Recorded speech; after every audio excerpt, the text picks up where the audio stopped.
Estamos de volta com um debate sobre a participação das mulheres na política, que entra agora no seu terceiro e último bloco.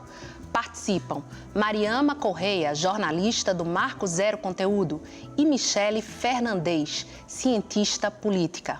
Este programa também está sendo exibido pela internet no endereço ufpe.br/NTVRU. Bom, quando ela assume um cargo de liderança, quando uma mulher assume um cargo de liderança, se ela se destaca é porque tem mãos de ferro. Ou porque ela é uma mulher de calças, né? Se chama assim. Os parâmetros de competência continuam sendo masculinos? Sem sombra de dúvidas. Sem sombra de dúvidas, os parâmetros são masculinos e a gente tem um agravante, né? Que as mulheres, elas acumulam funções na sociedade, né? Acumulam funções sociais. Então, a grande maioria das mulheres, elas têm as funções, hoje em dia, com a mulher saindo de casa para ocupar o mercado de trabalho, e entre essas ocupações está a ocupação política, ela assume esse papel fora de casa e acumula o papel em casa, né? Muitas vezes não existe uma repartição do trabalho doméstico entre as diversas pessoas que ocupam aquela casa, né? Esse trabalho recai sobre os ombros das mulheres.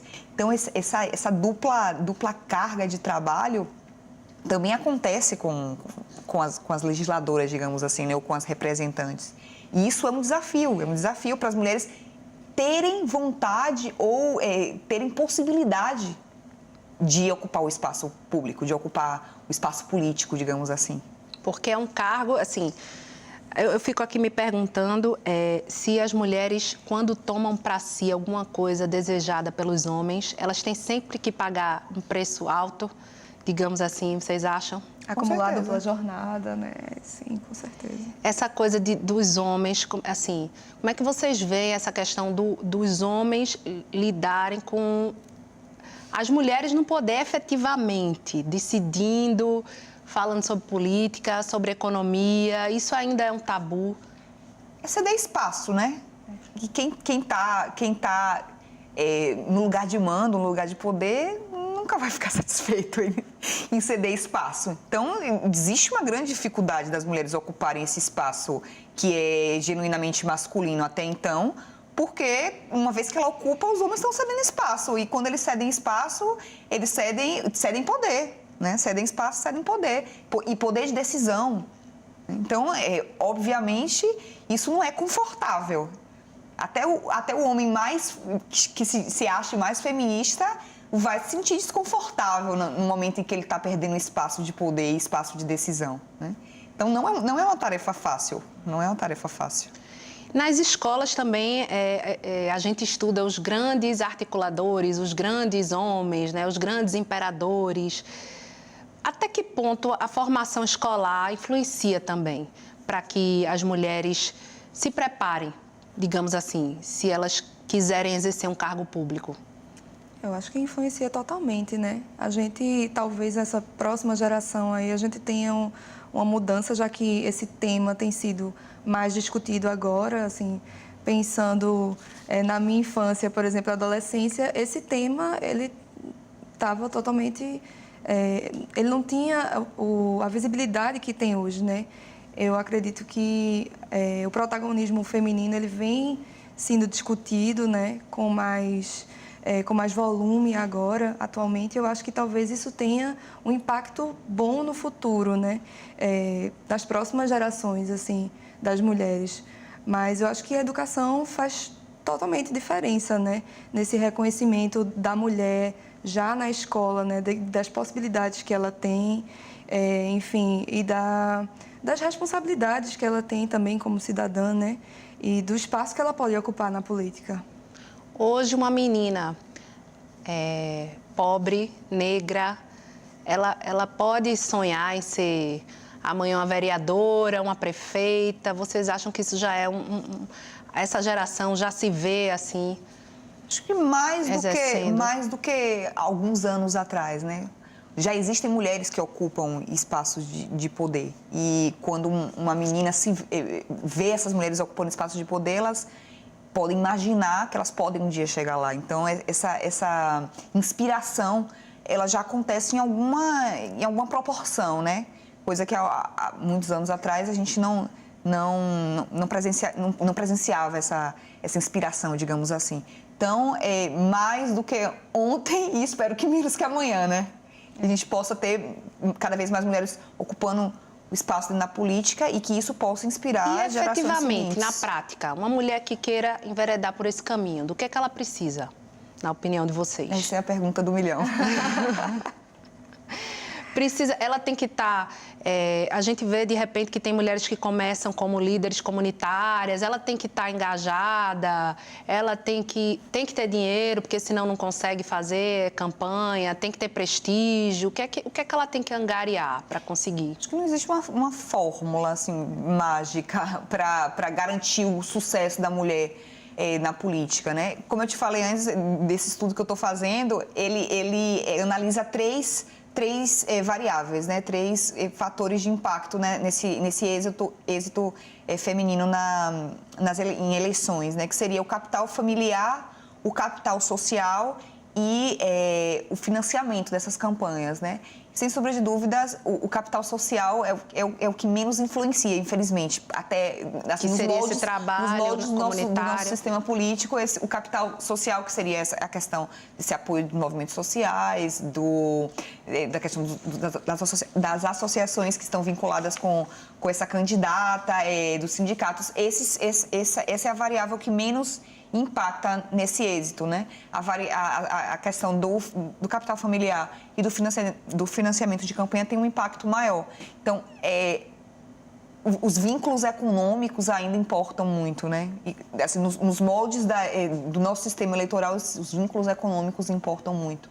Então, é complicado. É complicado você estar fora dessa máquina, digamos assim, política e conseguir isso para homens e para mulheres, hein? Conseguir esse êxito. E aí, dentro do próprio partido, quanto mais prestígio a mulher tiver, mais ela vai ter atenção daquele partido. Então, acaba também sendo uma bola de neve, não é? Isso. Porque se ela, não tiver como se bancar, enfim, o partido também deixa meio de lado ou não? Com certeza, com certeza, com certeza.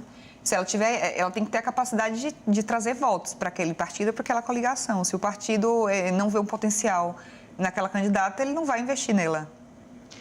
E tem também, assim, acredita-se que isso, na verdade, já foi mostrado em alguns casos, que quando a mulher está no poder, existe menos corrupção, não é? E também existe uma áurea de que as mulheres conduziriam as coisas com mais sensibilidade, com mais tato, enfim. Aí minha pergunta é o seguinte: essas características endossam o potencial feminino para a política ou, na verdade, criam uma aura cor-de-rosa e que acaba, no fim, sendo negativo para as mulheres? O que vocês acham? Endossa o potencial feminino. Esse estudo é super interessante, esse estudo que você citou, de que quanto mais mulheres no poder e em instituições não só eleitas, mas na burocracia, vai gerar um cenário de menos corrupção, né?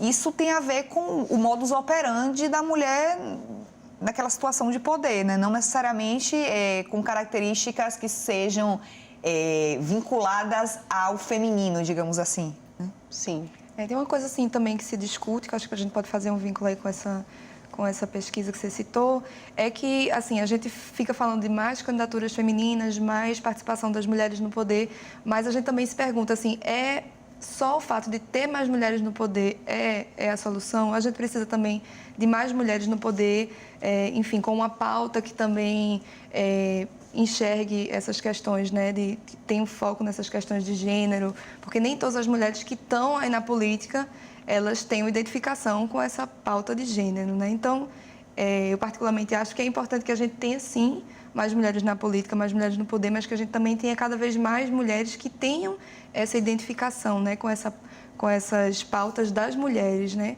Para que a gente realmente possa ter mudanças, assim, de cenário. Exato, porque senão não adianta. Senão só o fato de ser mulher também não garante que essas questões que a gente falou no começo, né, que são tão importantes, e outras também ligadas à economia, enfim, aquelas outras matérias que a gente sabe que nem sempre se ocupa, mas as questões como parto, amamentação, tudo isso está sendo lá decidido pelos homens. Exato. Normalmente homens brancos da classe média, Isso. não é verdade? E quando a Isso. gente tem um país muito mais diverso do que isso. E a gente já tem hoje um dado também que 40% das mulheres hoje são arrimo de família, né? Então, a gente também potencialmente já podia ter mais mulheres engajadas na política. Esse mito também de que existe um desinteresse feminino por questões políticas, ele é verdadeiro ou não? Não, com certeza não. As mulheres têm muito interesse nas questões políticas. Muitas vezes elas não têm oportunidade de participar da vida política porque ela tem a obrigação de se dedicar à vida privada, né? Exatamente.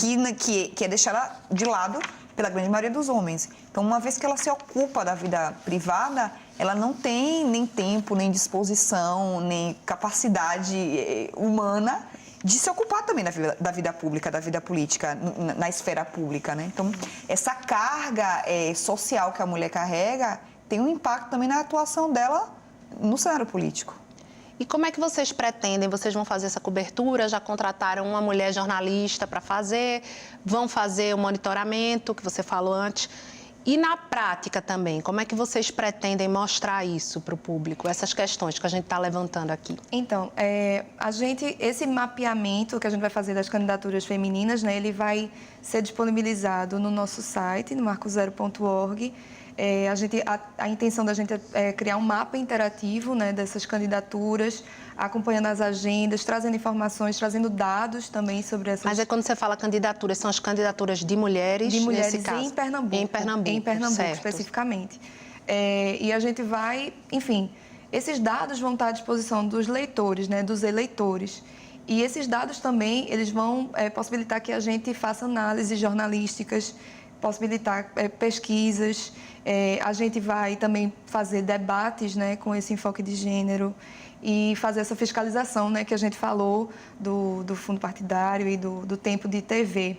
Então, esse é um dos projetos que a gente está agora nas eleições. A gente também está com o projeto do Truco das Eleições, que é pela segunda vez a gente está participando junto com a agência pública, que é um projeto de checagem dos discursos, né, dos candidatos ao governo do Estado, e fora a nossa cobertura jornalística também. Então, na prática, isso vai estar lá disponível para os eleitores. São só matérias com impressas? Informações, não, são matérias no site, marcozero.org, com informações, com dados, com matérias.